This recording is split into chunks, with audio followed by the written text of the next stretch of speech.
Thank you so much for taking time to attend today's discussion. It's a live discussion. It's not a recorded, in the sense, not a pre-recorded one. And we would like to thank you for taking time to attend.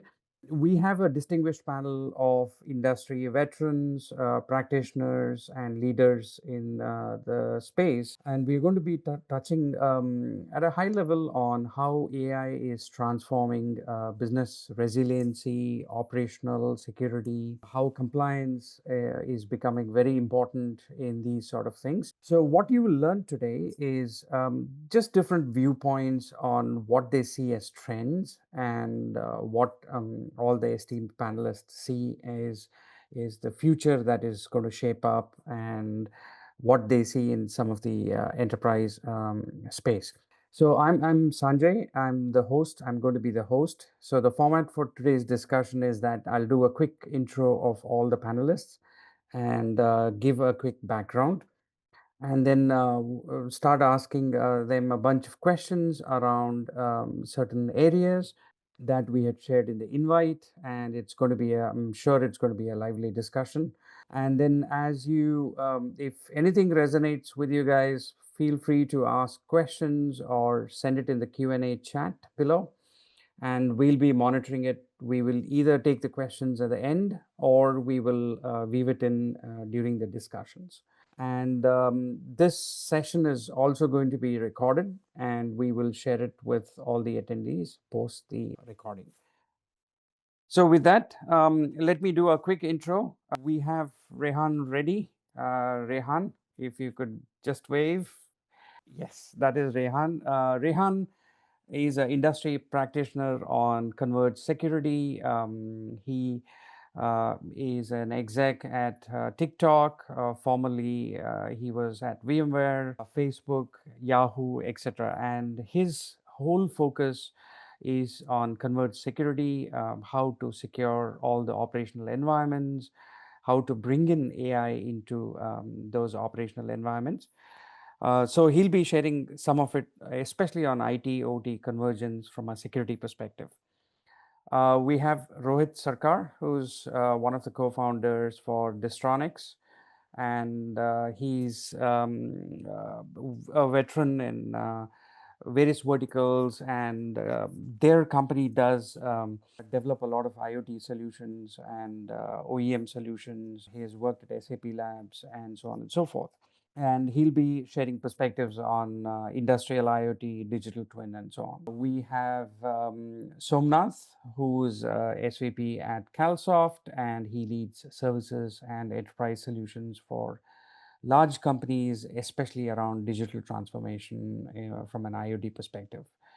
We have Niranjan, who's the CEO from SmartHub, and he used to lead R&D for VMware, and he has worked at various places like Siebel, and has been in leadership positions for quite a while, especially focused on bringing innovations and new products to market. Finally, we have Angela Weidman, who has been an exec at VMware, at Visa, and other places. She's the authority on compliance. So she'll be sharing some of her perspectives on how compliance is becoming an important part, especially in the IoT world, in the operations perspective as well. And she'll be sharing some of her observations being on the board and what people care at the board level. So that's your panel today. So again, thank you for everything, for all the people taking time. So Som, let's start off with you. You have exposure to large enterprise companies, and while digital transformation is a Uber umbrella, you have talked in the past with some of the CISOs, with some of the CIOs. You see a shift in how operational security, operational efficiency, all of that is becoming important. In some cases, you have also talked about OT security being a blind spot. Can you take us to what your observations are? What are the trends that you see? Sure, sure, Sanjay. So if we look at it, right, so from a security perspective, traditionally it was focused on IT security.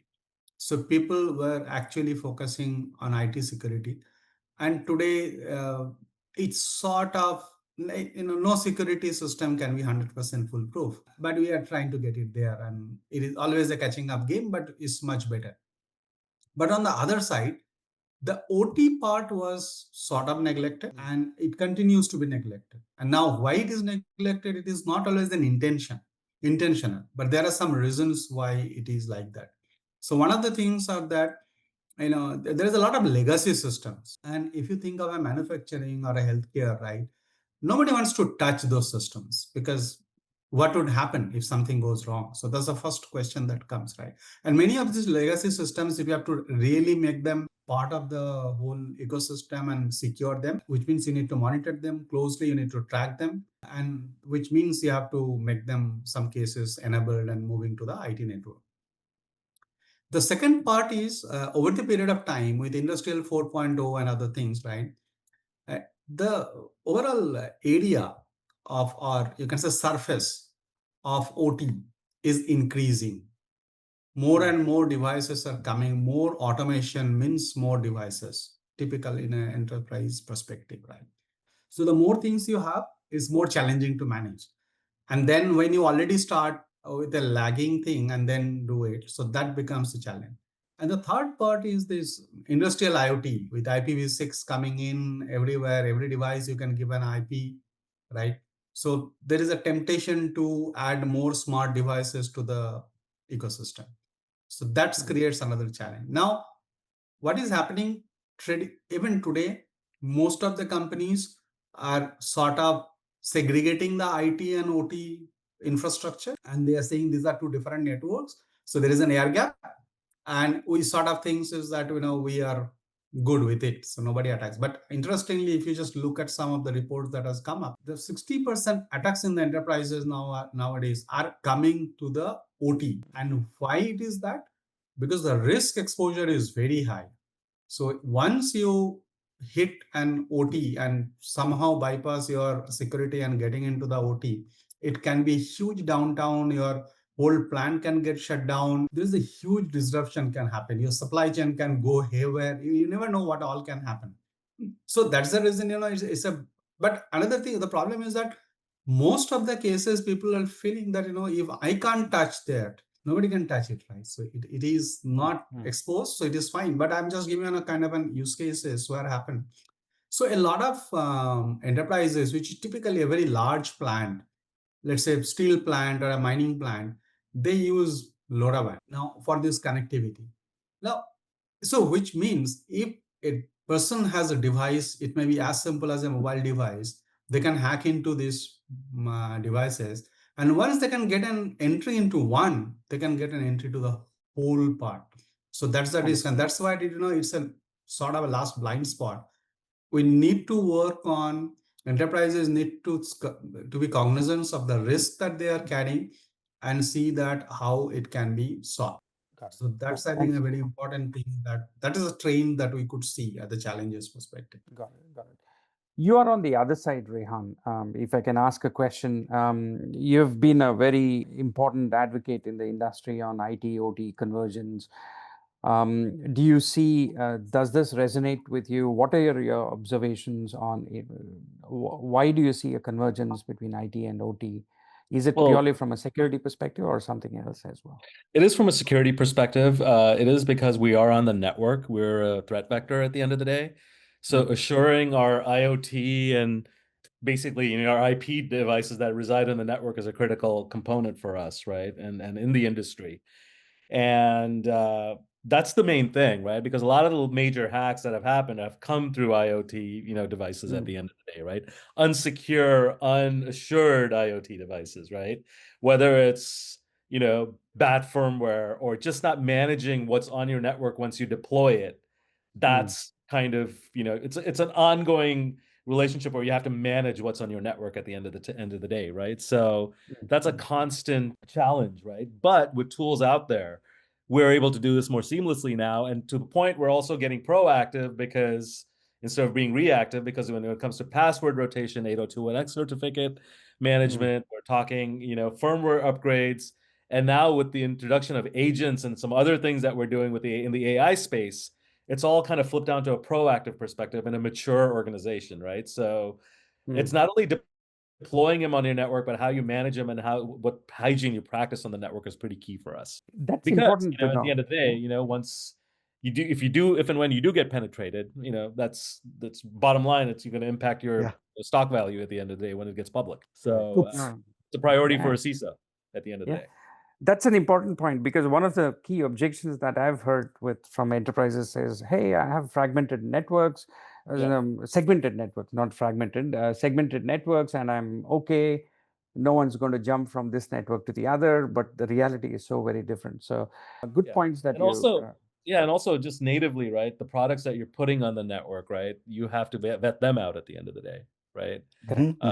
And you have to it's a constant, scanning and studying of what's out there, what's best practices, what hygiene some of these products, some of these products we don't even get approved to be on our network if they are, if they're flagged somewhere, right, in the web. So, and there's conferences, there's resources, we go to Black Hat, we go to DEF CON, where they look at these products, and there's a good community there where we actually, practitioners talk and discuss, and there's groups that we basically take guidance from. But it's a big deal to put something on your network, so we make sure that we have the utmost, we evaluate it, with high scrutiny before we put it on the network. And then once you put it on the network, there's a whole process of managing it on your network. So it's a life cycle.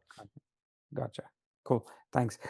So, Niranjan, extending that, you've worked at places like RSA, where security was the core point of solving industry problems, right? And now at Smart Hub, you're looking at how to solve some of those and bring some of that to operational security. Can you walk us through what your observations has been, and especially around how automation, AI agents, etc., can help people be more secure, right? It's not just firmware or updates or things like that, but what would be some of the best practices that people can do?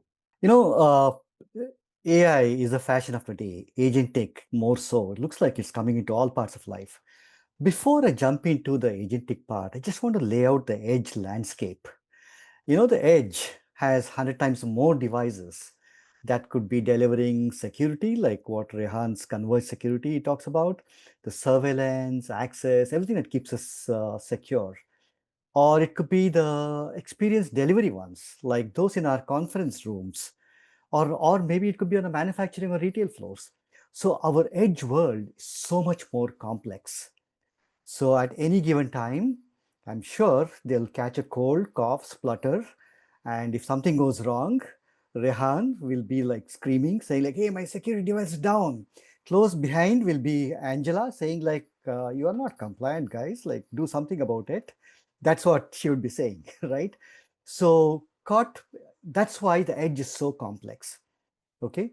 Because that's where we live actually, right? It was great when everything was in a mainframe or a data center and all. That world has gotten out actually. So these have become, like what Rehan said, they are on the IP network, they have become smarter, right? And what we see, before I jump into the AI part, they're churning out, generating tons of data actually, so much of data. And that's where Rehan or Angela would say, or Yona, Som would say, okay, like this is fantastic, guys. Throw AI at it, do something, get me those patterns. Why is this failing, right? What led to it? Like, can you see the symptoms of a cold or cough and say like, it's going to catch, it's already caught a cold, do something about it. That's where the AI is going to help, right? It's a long story actually, right? People just think, oh, how can I use this thing right away? No, you can't use it right away. You got to have the foundational things. I think that's where when Rehan talks about converged security, bringing in the IT discipline into the security aspects of whether you're looking at, he's looking at all the enterprise class of devices, right? How do I get a reading? How do I do the automation? How do I see patterns? That's where AI is going to help. I'll hold off a little bit on the agentic thing till people warm up a little bit. That'll be like letting loose, aggressive bull terrier or something. No worries, Yeah, no worries. yeah. So while the industry is evolving into monitoring in real time security breaches and things like that in the operational, there are also stuff and especially innovation happening on the OEM side and some of the best practices to ensure that devices which were mostly consumer grade are now becoming enterprise grade, right? You had surveillance cameras which are so easy to hack. But all of that is changing, and there are people who are driving this innovation on the device level as well. So, question to you, Rohit, especially from a Distronics perspective, there's a lot of cool things that you guys are doing to keep security first in some of the solutions and things that you bring to the market. Can you share what are the key things? Why is security important for you guys? Why is automation important for you guys? And so on and so forth. Sure, thank you for the question, Sanjay. I think taking forward what a couple of points that some of the other panelists have already mentioned. First and foremost, on the edge, there is a lack of standardization when it comes to security protocol. While I say there is security protocol standardization and so on and so forth at the application layer, but at the network layer, when you're dealing with absolutely frugal edge embedded devices, the coherence understanding of security is extremely low. And this is where the attacks mostly happen. So I think it is more of an awareness issue that we take up with our customers that, hey, while you're really planning for a very large solution with IoT, OT, and so on and so forth, the cheapest sensors are not always your best option because I think they are the ones who is going to fail the network before you even realize it. So I think that realization is still lacking in the industry, and we are slowly trying to promote it through making absolute best cases um available to them and so on and so forth. Other than that, from the use of security over the years, I think a lot of consumer grade, as you pointed out, coming up to enterprise grade, has Mhm. has primarily to do with the enablement of some of these standardized security protocol for the embedded side as well. I think 3 years back, 4 years back, if you would ask me, hey, could you have as simple as something as an Alexa device on IPv6, I would have said no. Now, two, three, four things has happened in the last 3 years. One, capacity on memory or capacity on compute has grown 10x to 15x on the same chip size. So you're looking at going from a 10 nanometer to a 2 nanometer, 3 nanometer. Second, similarly, the energy usage has again reduced in spite of increasing the crunching power, memory crunching power. And third, the capacity of memory as the cost of capacity of memory has really come down. Now, this is enabling us to deploy a lot of uniform platforms even on the edge. So, for example, I would let's say Azure or AWS, everyone has an IoT platform. Everyone has some sort of a edge connect firmware. Till 2 years back, half of these firmwares required but even today, very heavy capacity in terms of memory as well as compute power. 2, 3 years back, you would not have most of the frugal sensor edge devices being compatible with these. But in today's time, it is.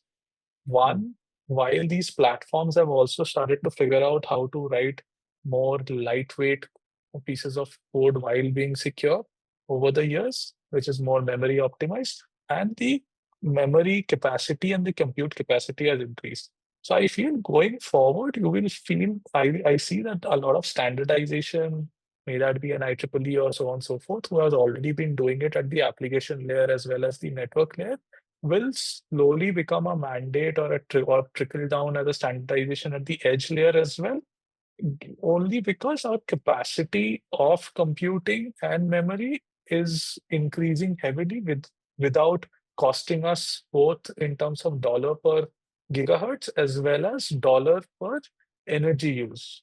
So it's the same battery which will run your smartwatch yet be secure. You did not have that 10 years back or even 7 years back. If you think of it, smartwatches back then were more digital than anything else. It was not really smart. Today, your smartwatches are encrypted, they run IPv6, they're IP connected and whatnot within that small form factor. This wasn't the case. So I think this primarily is going to really help create a more standardization. And I think we as a community participant in this entire space is primarily hoping that this happens, because it would also take out a lot of, I wouldn't say low cost per se, but a lot of non-enterprise players out of the entire space and make the space a little more even for the customers to choose from. Right now, it becomes very uneven. Got it. Cool. That's very interesting. Angela, I saved you for the last because I see you as the one with the stick from a compliance perspective, asking everyone to comply to that, right? So you have you've played a very pivotal role, and we see compliance actually not waking up, that's the wrong word, but put a lot of importance to ensure that operations comply to certain standards. And while it has always been a mandate at the board level, we are seeing a trend where compliance teams are asking the operational teams to showcase things like, are they managing these assets? Are they secure enough? Is there any business risk associated?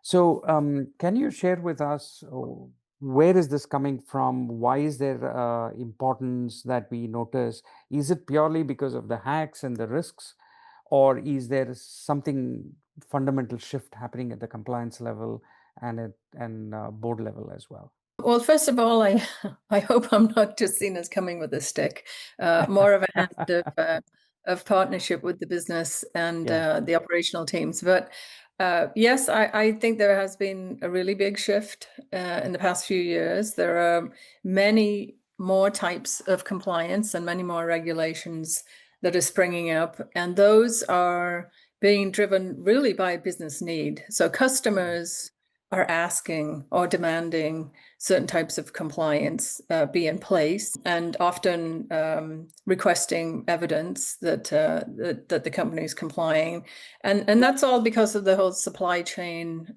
environment, right? So they want to be sure if they're partnering with you that you uphold the same level of security and compliance that they do, and so I have seen a lot more requests coming from customers, and then we translate those into what does that really mean within this company? What are the control points?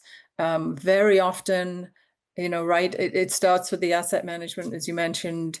And I would say on the OT side, there are various compliance types that are springing up specifically targeted at that, the IEC 62443, the NIS2.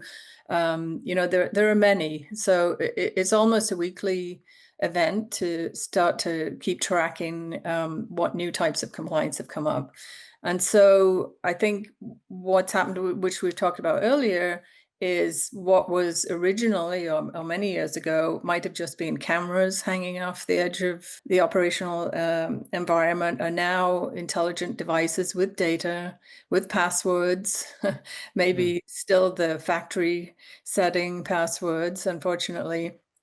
And the questions are coming up, what do we have? What is the risk that's represented here?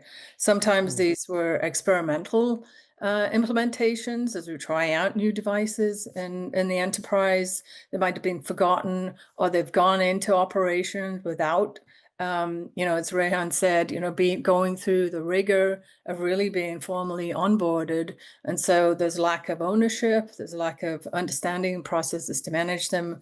And these things all need to be brought into alignment to reduce the risk. So any one of those entry points is a risk to the organization. So, and I do want to be clear, I'm not saying that everything has to be perfect all the time, but the company needs to be aware of the current state of those devices and who owns them. So, knowing what they are and knowing who owns them and knowing what state they're in and possible remediation to make them more secure and more compliant is really what is critical to put in place.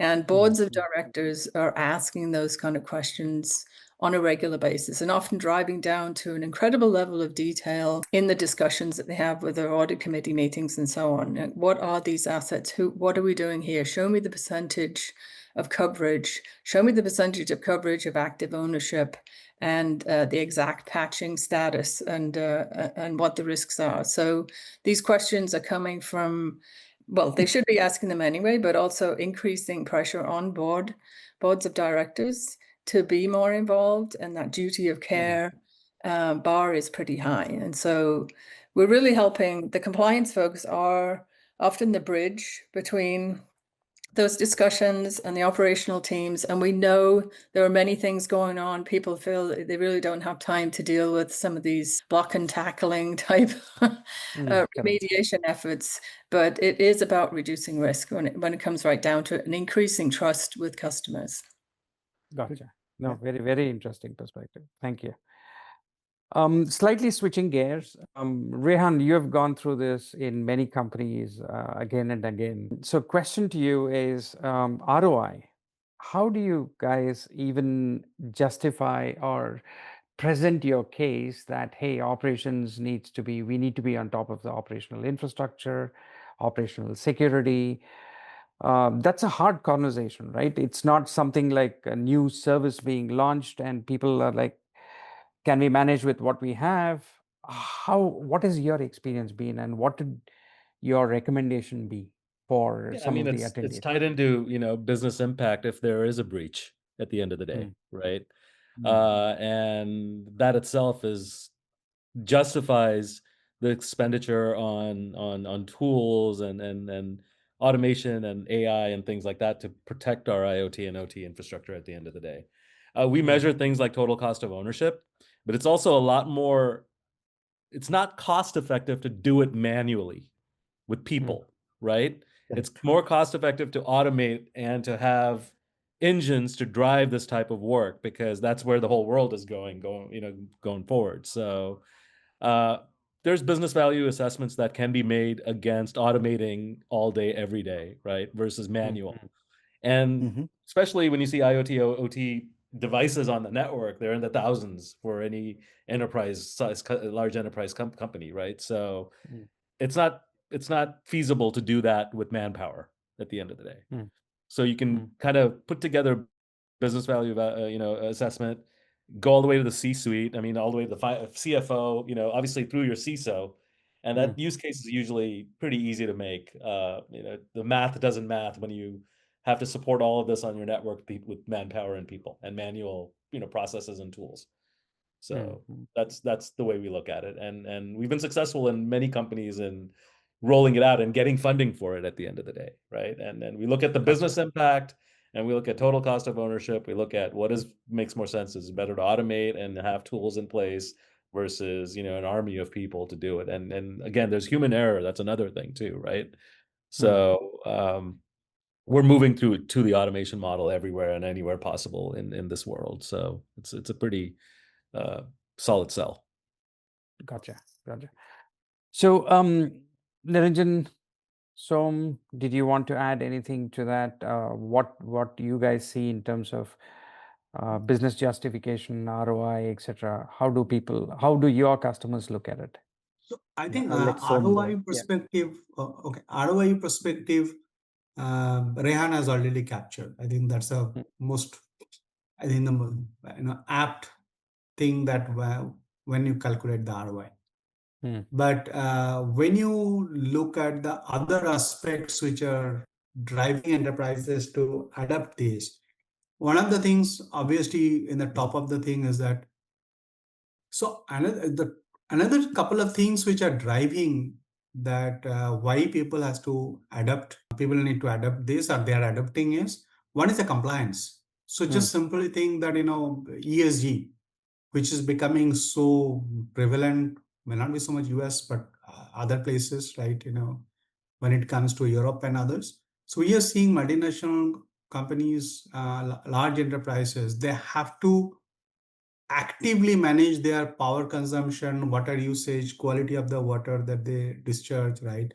And the air quality index. And I can go on. There are multiple parameters that they need to match, need to measure. So, and there are fines if you don't do it. Now, coming back to the same thing, why they are getting into making this OT secure so that they can connect OT and get this data, because otherwise it is prohibitively expensive if they try to manage it by in a manual way. And it's not a very productive way to do that.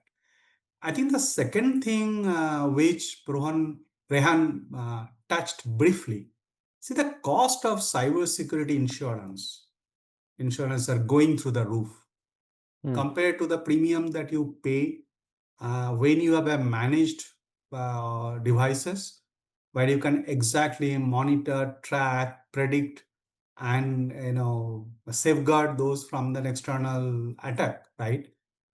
Those kind of audit is today being done by the insurance companies, and your premium comes down drastically compared to completely unmanaged OT That's an devices. interesting angle. Yes. So that, I think these are the, apart from ROI, pure ROI, right? It is also sort of a risk premium that they're providing. And I think from a cost benefit analysis, this doesn't only help them to reduce the premium overall. And you have to understand this premiums goes in millions of dollars for large enterprises. But also at the same time, by making them connected, safe, and secure, you also make it more, your whole system more productive and more operationally efficient. So these are the thing I think what when it comes to adoption, apart from a straightforward ROI, which comes into the play. I just want to Gotcha. add to that. Somnath covered most of the points there. When you go across, Rohit said the devices are becoming smarter. We can monitor the battery level and they're super smart.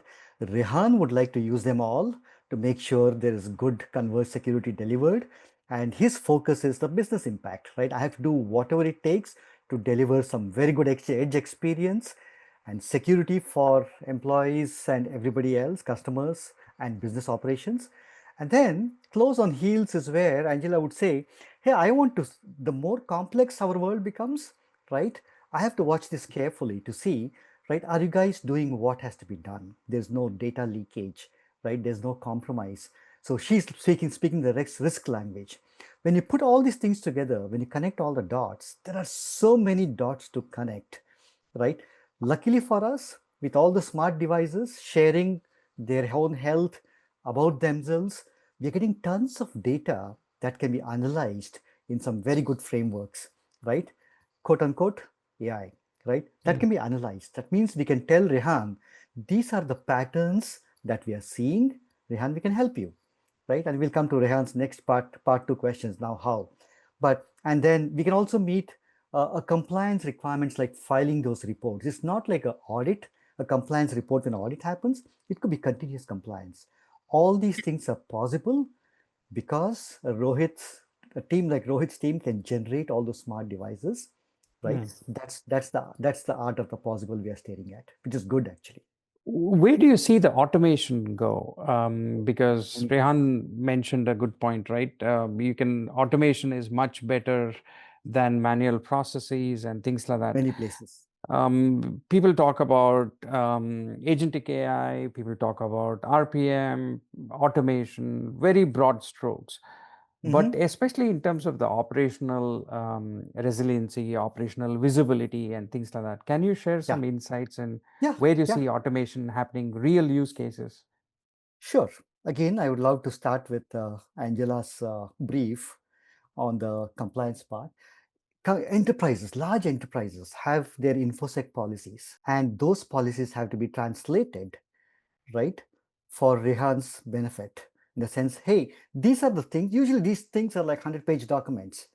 Thou should do this. There's a whole lot of things that are there in the document, but there are parts that apply to my area or to, say, Rehan's area in terms of compliance from a security point of view. That's where agents can help. Earlier, it used to be a human translating. These are the policies that applies to our group, a specific group, and so on. Those can extremely well done by agent tech. It's read it as LLMs into play, coming into play, translating all these things to a few subset of a few. This is what has to be compliant. For example, password rotation, right? Angela mentioned factory settings, factory user ID passwords. Okay, people were using it for a long time. Admin and admin 123 is a very popular user ID password in the world of security cameras, right? That has to rotate, is what a company would say, a company's policy would say. Can we do that automatically? That's automation. When something is failing, right? When something fails, today morning we are talking to a security integrator, right? And their big concern was, if something fails, I want to know about it, not the customer telling me, because I'm responsible for maintaining it. Please tell me the alert, file a ticket, and all that automation can be done actually, right? So when you're looking at 10 devices, a human will say, you know what, this device has been failing very often, it's going to fail, I want to replace it. In looking at 1,000 devices, we need automation. That's where the world is getting to. Sorry, a long answer, but I got excited. I think couple of more use cases that I can think about, how AI is being used. One is definitely AI-driven asset discovery. And then, because whenever, so just again think of a large enterprise, right? There are so many assets.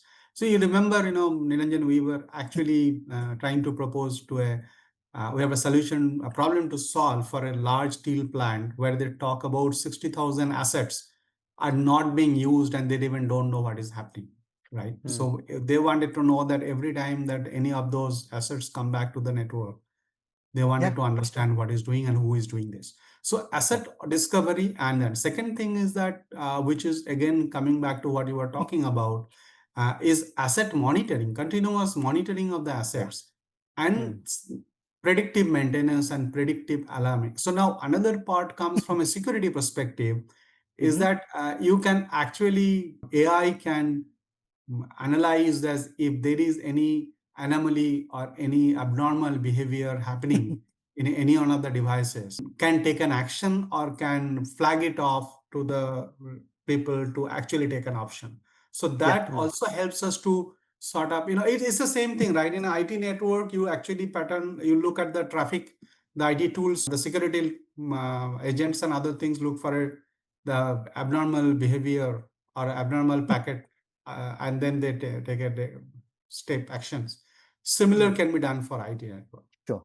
Yeah. So I think these are the other thing. And we can go ahead. I can go on and on. There are multiple use cases, but I could see these are the two areas from my discussion with and our discussion with the prospects and customers. People are interested to understand and do this. Got it. That asset discovery, asset understanding, having a handle on the asset management reminds me of a conversation with Rohit some time back. Remember, Rohit, you were talking about some large steel plant where there was a difference between the gap reporting as well as how many assets they actually had visibility to and how they ran into a compliance issue. If you remember that conversation, then maybe sharing that would be very useful for the attendees to understand how even CFOs care about asset. We usually think that, hey, this is operational assets, nobody will care after it's bought and deployed. But you raised a very good point that CFOs actually do care on an ongoing basis. So maybe you can shed some light to that. Thank you for raising that. So as a background, it was an oil and gas facility. And so I'll give you a very typical background scenario of this, what happens. In these kinds of scenarios where these assets, which are mostly infrastructure asset, mechanical in nature, and so on and so forth, are across a very large area, they're usually not accounted for every year or every quarter or every day. They're primarily accounted for every 5 years or every 3 years, dependent on how the compliance team. So someone like Angela sitting there putting a red flag that, hey, we haven't seen our asset registers updated in 3 years or 5 years. Now, when they start doing that, they have, let's say, 100 odd assets on the books. That's your SAP systems. And ERPs and so on and so forth. When they actually start go and finding them, they only find 70 of them. The rest 30 are untraceable. There are two basic reasons for it. One, they're not lost. They're probably in use, but the team is not aware. Yeah. But unfortunately, they're tagged as lost and so on and so forth. Second, they're actually disposed of and there are no records. Now, here are three major compliance issues that comes up. One, you're actually having those assets on your register, which means you're getting depreciation, you're getting a lot of benefits getting as hit. well as you're getting hit, as well as you're paying for insurance for all those assets, in spite of them actually not existing, maybe in use. Third, even if they're disposed and they're still not on your books, that means that these assets are primarily benefiting someone else's books, not yours. And that's a very typical scenario in any very large infrastructure driven organizations, oil and gas, mining. These are, they consider 22% asset loss in terms of book versus on ground as normal. Now, here where IoT comes in and really makes an effort. But just imagine, and these assets, none of them are really cheap per se. Let's say we ballpark the minimum cost of these assets are anywhere between $1,000 to $100,000.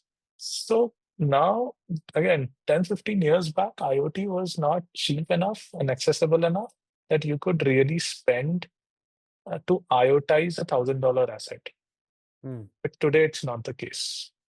Today, IoT is affordable enough, accessible enough, and scalable enough that you can easily spend maybe whatever X dollars to maintain or to track this $1,000 asset, and it will still make sense to you. Because when it comes to the depreciation factor, it is a 15% depreciation. So basically, you're getting hit by $150 in the first year itself, and you do not even know where they are physically located. They're just digitally located on your books. So here where IoT starts playing a huge role. Second, I think a lot of speakers have been mentioned about AI and agentic AI being helping in asset kind of discovery. This is a classic case where these assets also move between physical locations. That is, let's say one mine to the other, or one section of a mine to another section. Understand, these mines are few square miles at minimum. So they're segmented in at least 8 to 16 sections. Just moving from one section to another section are usually tagged as lost because no one is hunting the entire mine. Here is where automated discovery really helps them out. Is that forget the days where you would have RFID tags and you would have someone to scan the tags.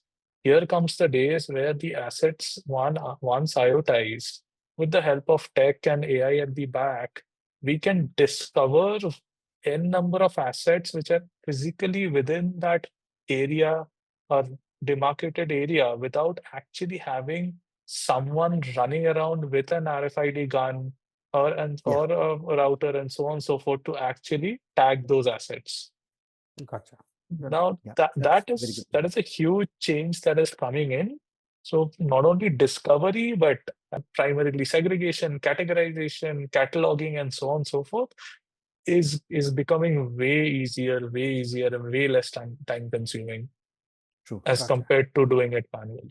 So this was like a classic case where IoT being accessible, AI coming in, and the asset discovery is really hand-holding and providing a absolutely business ready and business useful solution from day one. It's a convergence. It's a good, pleasant convergence. Gotcha. So I'll briefly pause for the attendees. If there are questions, please do type in or happy to take questions. We recognize we are coming up on the hour. As panelists shared some of their insights, please do come up with questions if there are any. Hopefully this was useful. So while we wait for the questions, I want to do a quick roundtable of what would be, since Rohit, you were speaking, what would be the top 3 advice, if you will? I know it's a broad question, but what would your recommendation be for people who are looking at operational security, resiliency, what would your advice be there? And then I would love to do a sort of like roundtable where people share their observations on what their recommendations are. I think your security team is going to take care of your application layer. Don't worry about it. Have someone specifically look into your edge layer, and absolutely at the grassroots level sensor layer from day one. That is where it'll hit you without even realizing. This is one key takeaway I'm going to ask all my customers to when it comes to security in the IoT and OT space. Gotcha. Yeah. And Good, I good. think secondly, if you're looking at a quick win per se, I think a lot of us using AI in the energy space is a very classic case of IoT OT convergence, which was not a very sophisticated way or sophisticated solution per se till a few years back, but with the use of AI, energy optimization, compliance in energy, and so on and so forth using IoT OT is extremely smooth, uh, easy to deploy, and a very quick win for confidence building. Gotcha. What about you, Niranjan? Would you like to go next? Share your top 3 things I would say in today's world with all the things going on. If your budget is not increasing, that's a safe guess.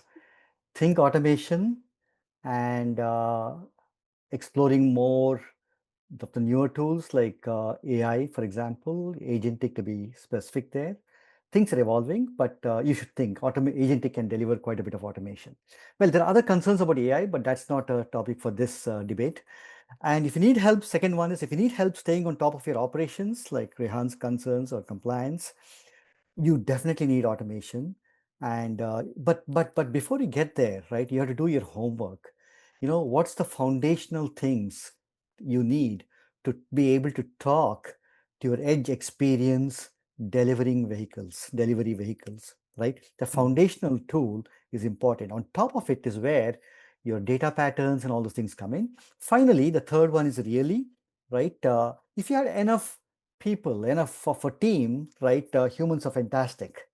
But if you need speed and autonomy, right, you need to look at newer tools. And thankfully, right, AI is coming, and AI is already there on your device or in the nearest data center. If you see like companies like CoreWeave, NVIDIA are already deploying AI data centers. So that's a resilience that humans alone cannot match. And yeah, that's the trend. These are the three things that we should be looking at. Cool. Thank you. Angela? I'd say first and foremost, know what you have and be really crystal clear about what the current risks are. I think the ROI speaks for itself, as Rehan mentioned earlier. I think a lot of executives and board members are very supportive if they know what the situation is. So that's the first thing I would say. Move towards using AI to monitor threats. So if you know what you have on your network, you're going to be able to use agents and other automation to find out what's going on in the industry, what's happening with those types of devices, and you're going to get some early alerts on what you need to do with your own devices. That's very difficult to do manually if you have a lot of different types. And the third thing is look to, Niranjan touched on this as well, continuous monitoring. That's going to reduce the audit fatigue. So you don't have massive uplift and disruption annually or every 6 months when the auditors come in. You're going to be able to present really clear information that's current from your monitoring. That's really going to cut down on effort and present a really clear picture. Very wise. Thank you. Thank you. Rehan? Yeah, we used to call these endpoints orphans because they were not maintained and managed in our ecosystem and physical security. That's a nice one. I'm going to use it. Right?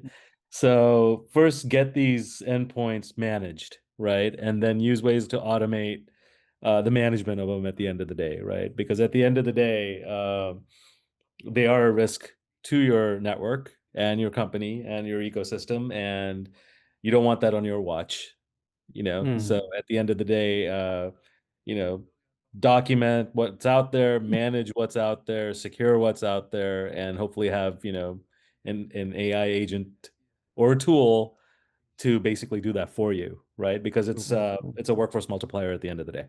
Gotcha. Cool. So, Som, you're the last. Would love to get your insights as well. Little to say, because mostly it has been covered. But I would like to bring one point here, which is Rohit actually is touched in his first point. Today, probably in many cases, vulnerability starts with the devices and IoT gateways and sensors and other things. Because enterprises has a tendency to buy gateways and sensors because they buy in a volume, which is the cheapest one. And with the absence of a very solid security compliance in that area, that is probably the main, sort of area where the threat can come in. So what my suggestion would be you have to start ground up. When you are talking about IoT or edge, right? Make these devices, when you take that decision, what to use, what to buy, whom to buy, just don't look money as one of the things. Is important, cost is important, but security is more important. That's the number one.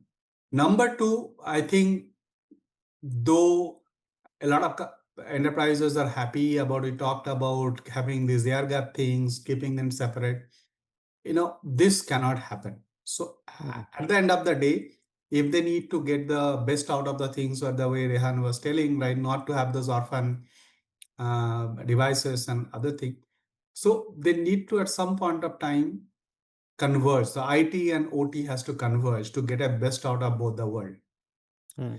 And that will definitely create risk. That will definitely create some of the compliance issues, some threats. I think that is where probably AI need to come in to see that how it can work as a deterrent to the threat and manage these threats, compliance, risk, and everything.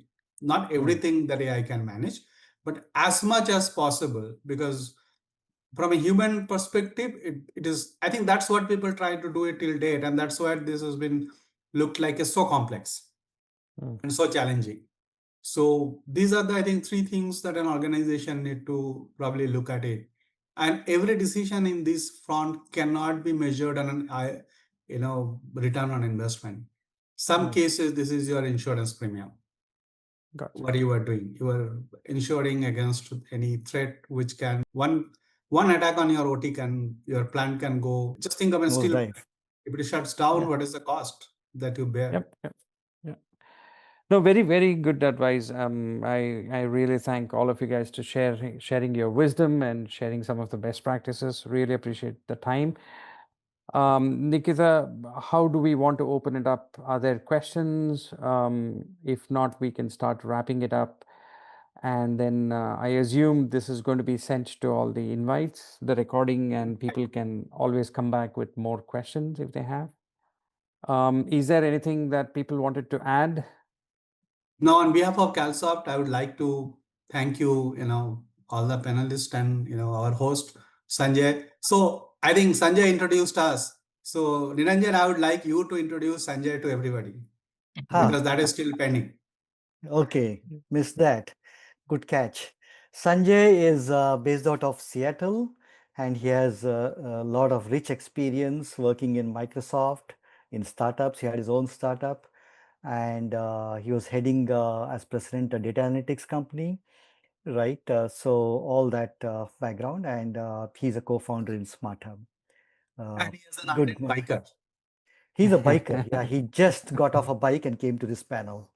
Literally, yes. So yeah, I missed that. Yeah. So this was actually a very lively, very good panel discussion because I learned a lot as well. And I think we connect the dots together really well. Thank you all, I would say. Yeah. And special thanks to, Rehan, Angela, and Rohit, especially Rohit staying back so late at night. No problem. I wish I was at my office. Cool. I wouldn't feel sleep. Okay. Thanks. Thanks. Thank you, everybody. everybody. Thank you all. everyone. Have a Thank good you so day. much. Yeah. Hi. Thank you.